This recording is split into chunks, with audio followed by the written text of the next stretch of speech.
Esse é o quarto e último episódio dessa viagem que fizemos juntos ao interior do Ceará, para uma cidade quente, charmosa e cheia das histórias.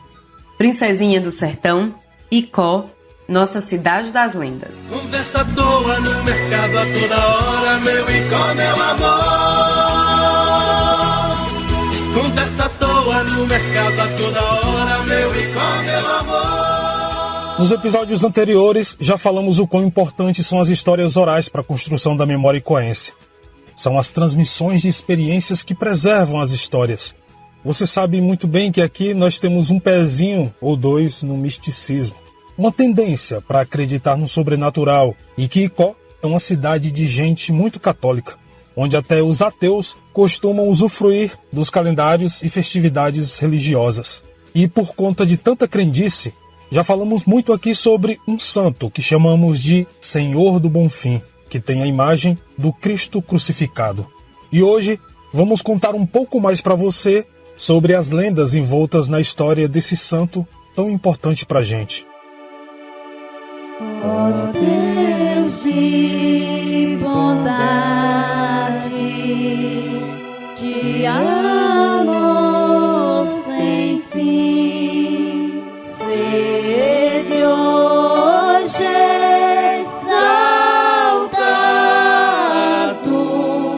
Senhor do Bonfim. Vamos então começar do começo, né?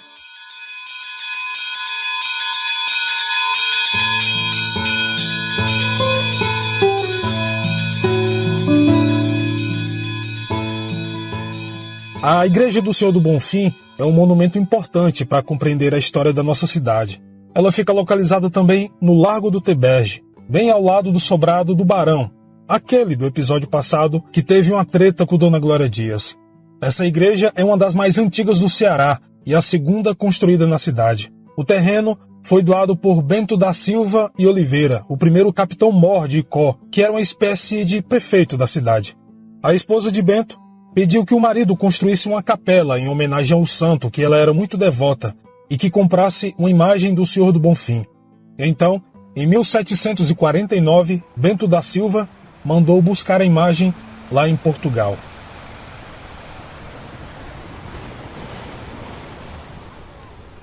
Ela veio para o Brasil e chegou de navio por Salvador, na Bahia. De lá para Icó, os devotos vieram em procissão, carregando a imagem em uma rede. Eles trouxeram com todo o cuidado do mundo em uma caminhada que durou de agosto de 1749 a janeiro de 1750. E até hoje podemos ver essa mesma imagem no altar da igreja, esculpida em madeira. O santuário foi construído em estilo barroco, com características do rococó. E a fachada do prédio está igualzinha a como foi construída em sua forma original. A Igreja do Senhor do Bonfim é muito especial para mim em particular. Assim como o Teatro Municipal, eu acho que ela é a cara do Icó. Tamanha a importância, até fiz uma tatuagem dela no meu braço esquerdo, para homenagear a terra de onde eu vim. Beleza, a igreja é bonita, é simbólica, lendária. Mas e esse santo? Faz milagre mesmo? Segundo a tradição oral, o primeiro milagre do Senhor do Bonfim refere-se justamente ao pagamento da imagem ao artista português que a esculpiu. A estátua chegou em Icó depois de 1 ano e, claro, precisava ser paga. Então, quando foram efetuar o pagamento, ele já tinha sido feito por outra pessoa, mas não revelaram o nome de quem fez tal ação e nunca se soube quem foi o benfeitor. Esse pagamento misterioso foi um prato cheio para que o imaginário popular achasse que isso já era a obra do próprio Senhor do Bonfim, que estava doido mesmo para ir morar nas terras do Icó. Sei. E o que mais? Então, nessa viagem de vinda da imagem, conta-se que na hora da saída de Salvador para Icó, uma mulher que sofria de problemas mentais acompanhou a procissão. Essa mulher levava sobre a cabeça um jarro de barro com um pé de alecrim. Quando o grupo de fiéis finalmente chegou em Icó, plantaram o alecrim da mulher nas terras icoenses, para que todas as pessoas que ficassem doentes fossem imediatamente curadas com um simples chá da planta. Peraí. Você deve estar pensando: menino, isso aí é história pra boi dormir, história de pescador. Mas para muitos icoenses, um chá de alecrim pode fazer milagres até os dias de hoje. Eu mesma sou uma adepta do chá para curar tudo quanto é coisa. Bruno, tem mais milagre aí pra gente? Outro grande milagre do Senhor do Bonfim para os moradores da cidade foi o livramento que aconteceu com um revoltoso chamado Pau-Brasil. Mas quem vai contar essa história pra gente é Yuri Guedes. O Antônio Puma, ele entra nesse sentido, né, da história. Ele vai, entre algumas pessoas, ser contra isso, né, a favor da Confederação do Equador e contra essa questão do Dom Pedro I.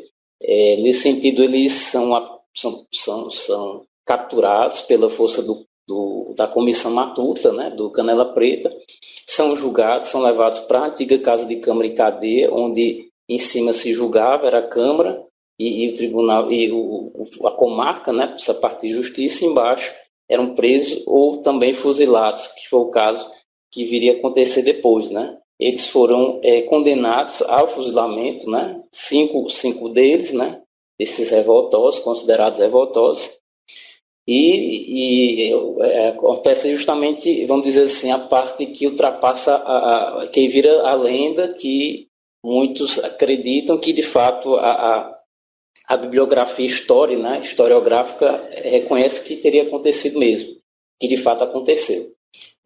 Todos são fuzilados, né? Assim, de um por um, chamado pelotão de fuzilamento, e no momento, todos com exceção de um, que aí vem a questão que seria o milagre do Senhor do Bonfim, né?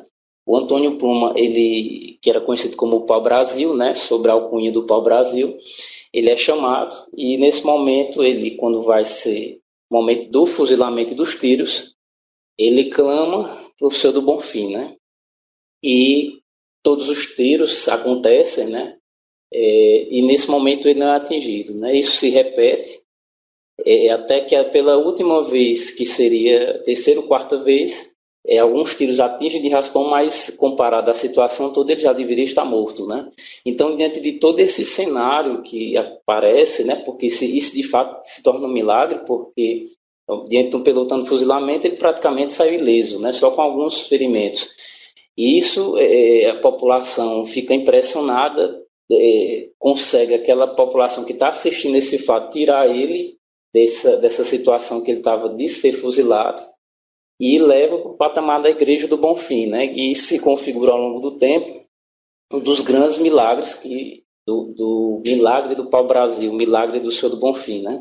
Altino Afonso, quando passou aqui pelo podcast, também deixou sua contribuição contando mais um milagre. Antigamente não tinha água encanada aqui no Icó. Aí já próximo à Igreja do Bonfim, a água para beber só prestava dali, daquele tem um beco que vai ali, né? Porque as outras águas eram salgadas. Aí só a água do Bonfim, que é considerada a água do Bonfim, só era a única água da cidade que servia para beber. Aí atribuíram o meu milagre do Senhor do Bonfim, da água do Bonfim. Porque o rio vinha correndo, né? Não sei por que a diferença, né? Você tem distância de 5 metros para trás, já era salobra a água. E eu lembro que eu fazia cacimba lá e botava água de galão para ganhar um dinheirinho nessas casas, né? Que a gente eu começava 6 horas da manhã e saía botando água até 11 horas. E era a única água que servia para beber a cidade, era ali. Pois tá aí que parece que esse santo aqui de casa faz milagre mesmo? Rapaz, Bruno, será que isso é verdade? Não sei. Só sei que foi assim.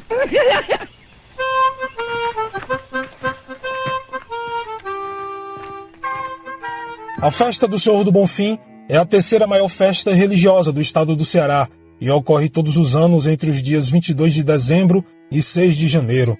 Apesar do santo não ser o padroeiro da cidade, sem sombra de dúvidas, é o santo mais adorado pelos religiosos de Icó e toda a região. São 272 anos de história, fé e tradição. Durante muitos anos, a festa do Bonfim, ela foi a maior do estado do Ceará.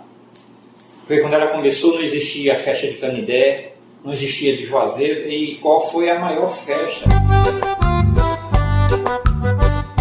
O povo do Icó é conhecido por ser muito festeiro e não negar uma comemoração à base de muito forró e muita bebida. Mas com certeza, a maioria das pessoas também participa da festa por conta da fé e em agradecimento às promessas cumpridas pelo Cristo crucificado. Ou seja, a festa envolve todos os públicos, tem evento para todos os gostos. A cidade fica cheia de visitantes E é bem nessa época do ano que se pode ver a olhos nus uma simbiose perfeita entre o divino e o profano. No santuário existe a Sala dos Milagres, um acervo construído com fotografias e objetos representando partes de corpos. As pessoas levam esse objeto para simbolizar qual milagre ou cura eles precisam que o santo realize. Lá também vemos todos os tipos de oferendas, como galões de água, em caso de ano de seca, tijolos para realizar a construção da casa própria, fotos de parentes doentes ou falecidos. Durante as 9 noites de novena, o povo se reúne na frente do santuário, de pé, cantando louvores para celebrar e adorar o Senhor do Bonfim, embalados pela bandinha de música da cidade, composta por vários artistas da terra. No final de 2020, por conta da pandemia do Covid-19, a festa aconteceu de maneira diferente, sem aglomeração e com pouquíssima gente. Triste de ver. E provavelmente esse cenário é o que veremos em dezembro de 2021. Uma curiosidade é que no primeiro lockdown da pandemia, o pároco da cidade desceu o santo do altar fora do período de celebração, algo que é muito raro de acontecer. A primeira vez foi por causa do surto de cólera morbo em 1862. A segunda vez que o santo desceu do altar fora da celebração foi em 1960, devido àquela inundação em que a imagem do Senhor do Bonfim tocou a água, evitando que Icó fosse inundada. Inclusive falamos sobre isso no episódio da baleia. A terceira vez que a imagem desceu foi em homenagem ao Frei Damião, que visitou Icó em 1964.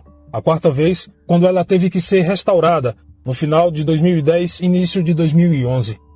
E a quinta e última vez que ele desceu do altar foi devido à Covid em 2020. Inclusive foi um momento de muita comoção e medo na nossa cidade. O Frei foi em um carro de som, sozinho, com o motorista e a imagem em cima. Ele jogava água benta e rezava para todos que avistava das calçadas. Um momento único, muito marcante para todos nós icoenses. Senhor, tem de piedade de nós. Senhor, tem de piedade de nós. Cristo, tem de piedade de nós. Cristo, tem de piedade de nós. Senhor, tem de piedade de nós. Senhor, tem de piedade de nós.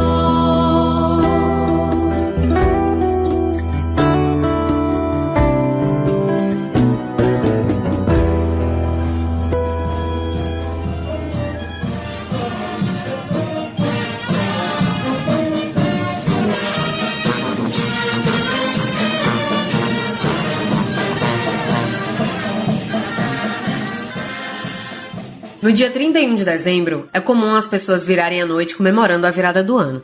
Muitas amanhecem o dia, bebendo e festejando. Na chamada Rua Grande, rua importante de Icó, com muitos casarões tombados pelo IFAM, as famílias tradicionais da cidade fecham os quarteirões para suas festas particulares de Réveillon.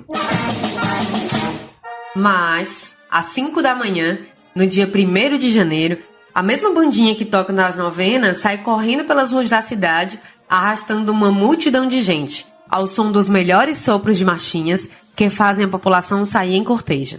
Nessa hora, não importa quanto dinheiro você tem na conta e nem de qual família você é. É tradição e todo mundo junto acompanhar a bandinha.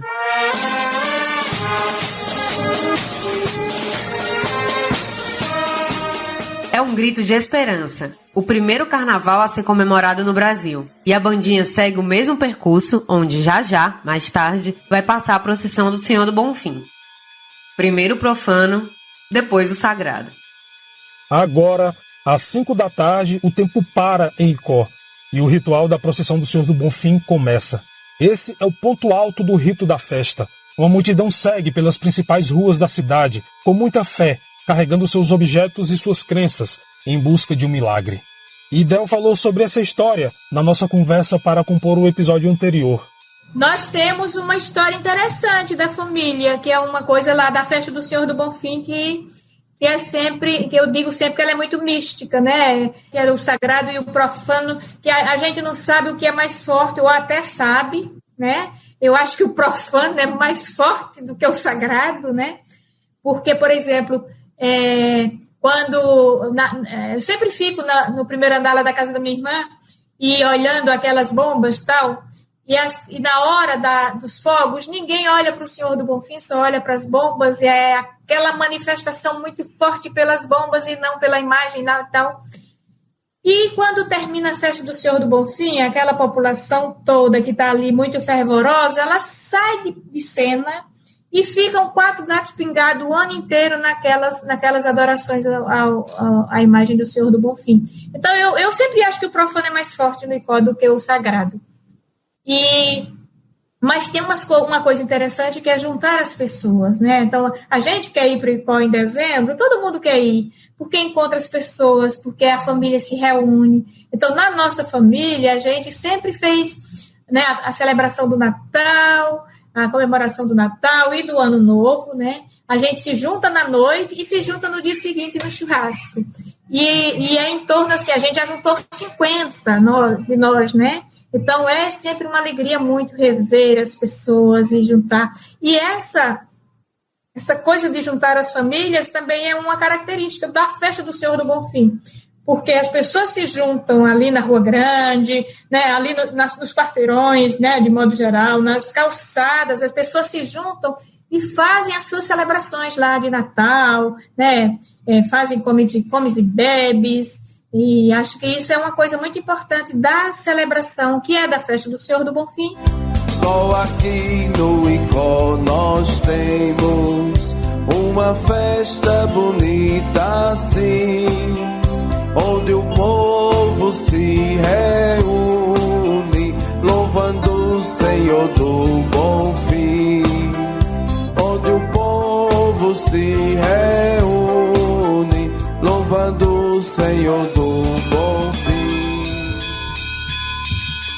A queima de fogos, costume que começou com a doação de pólvora de Dona Glória Dias, é considerada um dos atrativos centrais de toda a romaria. As bombas do Senhor do Bonfim se iniciam logo após o fim da procissão e consistem em um corredor de fogos de artifício colocados no chão da rua, que percorre todo o Largo do Teberge, saindo da Igreja São José, passando pela Igreja Matriz de Nossa Senhora da Expectação e concluindo o trajeto no antigo Pelourinho da cidade, ao lado do Teatro da Ribeira dos Icós. São quase 1 quilômetro de bombas estourando. Ao começar os estrondos, os romeiros erguem as mãos em direção ao Cristo crucificado, clamando por bênção e agradecendo os milagres realizados aos gritos de Viva o Senhor do Bonfim. Eu sei que parece besteira para alguns de vocês, mas só em falar desse momento, mesmo eu não sendo católico, me causa uma emoção muito grande, principalmente porque ano passado não tivemos essa cena, e este ano provavelmente ela não irá acontecer.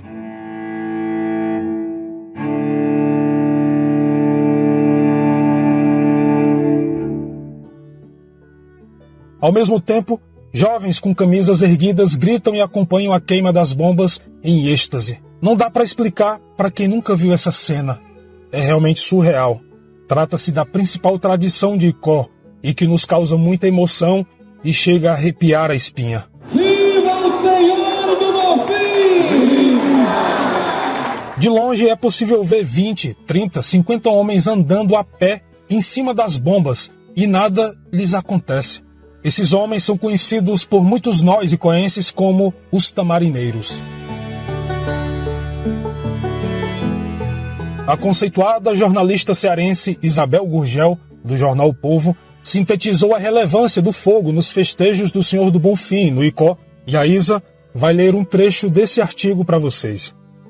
Todo dia 1º de janeiro, 5 horas da tarde, o tempo se torna sagrado em Icó, cidade a 370 quilômetros de Fortaleza, na várzea do Rio Salgado. Mulheres e homens que tiveram a graça de nascer lá, de morar em tão precioso chão, e até mesmo visitantes, viajantes, sabem sentindo e sentindo é que nós humanos sabemos. Todos eles, homens e mulheres, sabem que todo dia 1º de janeiro, 5 horas da tarde, outra ordem se estabelece. É a hora da saída da procissão do Senhor do Bonfim. Cerca de 2 horas e 2 quilômetros depois, entre flores, volta ao santuário. Toda a produção coletiva da fartura de beleza posta em festa, A cada dezembro encontra seu destino. Cidade Lapinha, Icó, jardim vagalume com presépios dentro e fora das casas, fachadas bordadas de luz, janelas e sacadas a multiplicar altares, cada pessoa no seu melhor enfeite, corpo e cidade feitos festa pública. Essa Icó exaltação a rio, rumo à foz do dia 1º de janeiro, o instante agora que virá, acende cada um dos dias passados e vai ressoar nos dias que virão. O Senhor do Bonfim vai chegando à igreja que o guarda, e de onde guarda a cidade há mais de 250 anos, e Icó vira explosão. Artesanais, em uma instalação que dizemos caminhos do fogo invocando caminhos outros, os das águas, os da indiada, os das boiadas. As milhares de bombas do santo talvez atualizem como artefato acontecimento, dando-lhes uma outra razão, violências da fundação e da feitura do que chamamos Ceará. É o maior dia do ano em Icó. Cada criatura amada ausente é lembrada, faz-se presente. Esteja em Itu ou Ipu, Inglaterra ou qualquer beira-mar, cada pessoa de laços incandescentes com Icó estará sentindo-se Icó. Desconheço outra cidade que tem um dia, uma hora, em que todas que conhecem tal cidade, desejem estar lá, pensem nela, vibrem por ela. O silêncio do lembrar-se, partilhado ou não, como uma imensa oração. Hoje, 6 de janeiro, ao final do dia, o Senhor do Bonfim volta ao altar. É a subida do santo, depois de uma semana entre os humanos. A descida do santo é na madrugada de todo o 1º de janeiro, o dia em que o mundo acaba em Icó, e começa outra vez. Isabel Gurgel, 2017.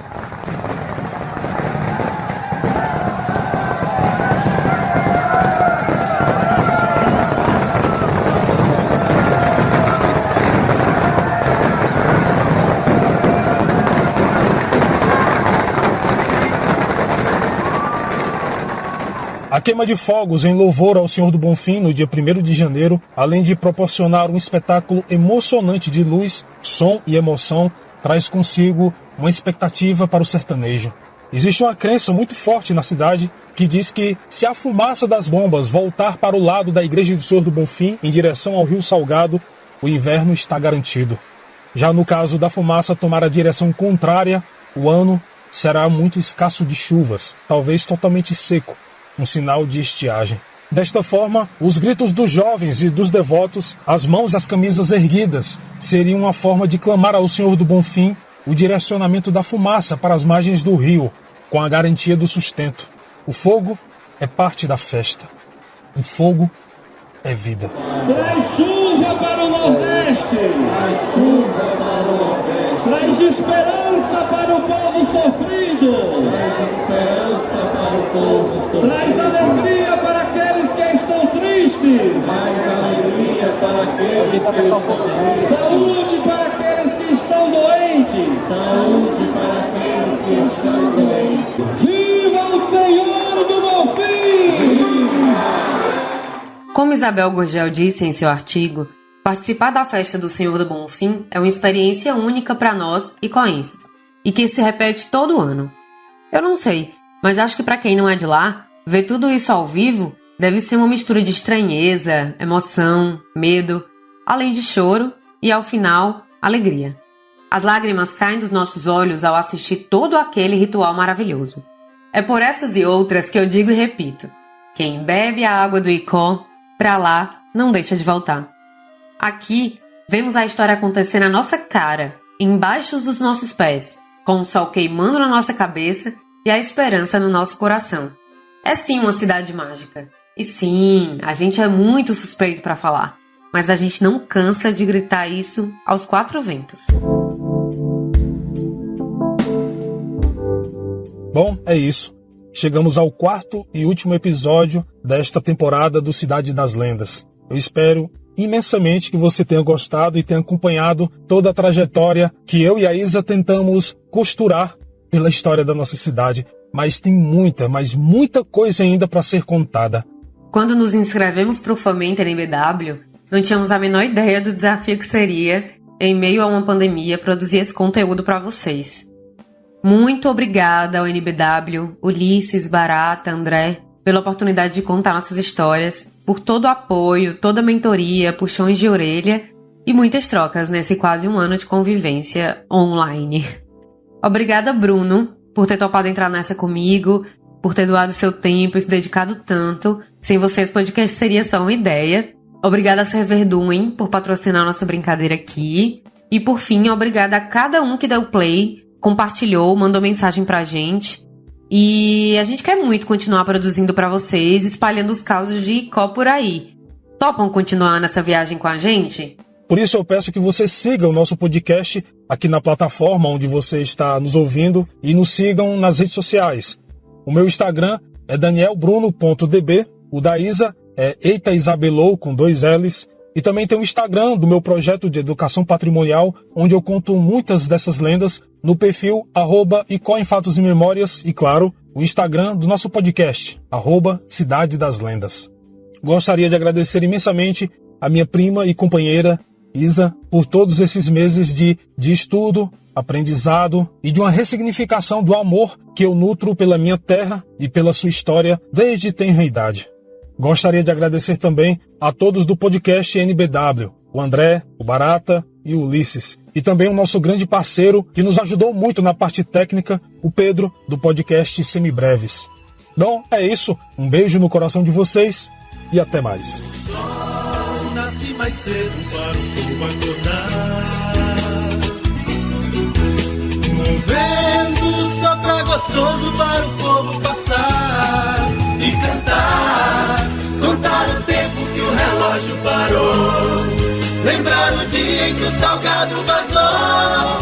Sentir o vento, esta brisa tão gostosa que o Senhor nos mandou.